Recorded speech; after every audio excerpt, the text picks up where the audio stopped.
College debt is that entire conversation is just like table stakes anytime you're talking about college. What would you say, kind of reflecting back on that, today, I think 10 years later? It already felt very late to me. And, I had thought that these institutions had gotten more ridiculous, more racket-like, more corrupt for decades. I think that already in 2010, it was kind of more, I was more like the little kid saying the emperor has no clothes. And so it was nobody was saying it. It was in some sense controversial, but there was surprisingly little pushback.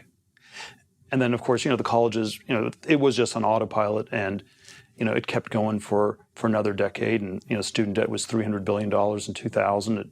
It's now $2 trillion. So, in some sense, there was enough of it that was just on autopilot. People, didn't really know what else to do. The anti-college thing, it was the winning side in 2010, and it's even more so today.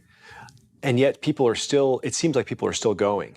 My guess is that COVID was somehow a big accelerant and a big point where we asked some very hard questions about these institutions. And man, the colleges went even crazier in that period. And from my perspective, I think, they just finally jumped the shark. Mm-hmm. But, I've thought that for decades. I think it is just this ridiculous internal echo chamber where they don't realize how messed up it's gotten.